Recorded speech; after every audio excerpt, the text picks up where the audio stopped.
Hello friends, welcome or welcome back to Get Ready with America. My name is SJ and I'm getting you ready for the 2022 elections state by state. This video will be discussing Utah, where an independent candidate is getting the most national airtime. My eye look is inspired by their nickname, the Beehive State, and you can see it's already done. I got boosted the other day, and my mirror holding arm is quite sore. If you want to watch any other 2022 state preview videos, I'll have my Votemas playlist linked below, where you'll also find links to more info about the elections in Utah, as well as a list of everything I'm wearing on my face. Standard disclaimer, this video was filmed and posted in mid-January. I hope the vast majority of the information I'm sharing will still be relevant whenever you're watching this up to the state's primary date, but we haven't hit most candidate filing deadlines, so something in this video could be outdated at this point. Check the state government links in the description box for the most up-to-date information. Let's get into it. Republican Mike Lee is running for a third term in the U.S. Senate, which is funny because he's totally behind the two-term limit idea.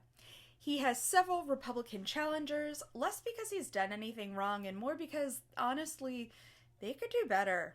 But he's quite accomplished, and Mormon, and a white man, so it's assumed he'll win. The person making the most waves is independent candidate Evan Mcmullen, who may sound familiar as he ran for president in 2016.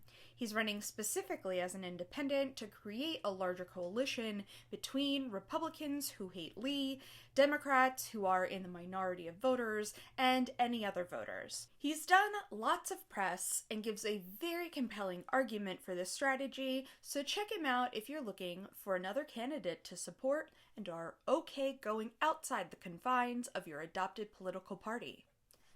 I promise it's okay. Utah has 4 House districts, all Republican, made safe through gerrymandering after the only Democratic district that represented Salt Lake County flipped in 2020.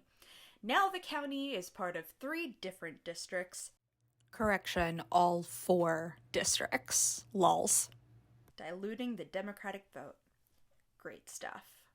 Half of the state Senate and the entire state House of Representatives are up for election. Republicans have significant majorities in both houses, which only saw 1 seat change last cycle, so not expecting much. There may be a ballot question that would make primaries open and put the top 5 vote getters regardless of party on the general ballot. The general would then use ranked choice voting. If you're into these ideas, seek out a petition to sign. Utah's primary date is June 28th, and the deadline to register to vote is June 17th or at the polls. Those convicted of a felony can re-register upon release from incarceration. Utah mails ballots to all voters in the state, but they also have voting centers open leading up to and on Election Day. Activists are trying to get rid of mail-in ballots and early voting and go back to paper ballots on one day of voting with a proposed ballot question, and it'll literally cost 3 times as much as what they do now, which costs $3 million, so don't think that'll make it on the ballot. If you vote in person, you will be asked to show ID. And that's the info. Please be sure to check the description box for the playlist of all my Votemas videos, as well as links to learn more about voting in Utah. I'll be covering all 50 states and DC, so check the playlist or stay tuned to learn about your state. Please help the channel, the algorithm, and democracy by liking this video right down there and leaving a comment if you did in fact realize the statue I showed at the top of the video was a beehive. Subscribe to the channel so the next Votemas video shows up right in your feed. Thanks! I'll see you again soon.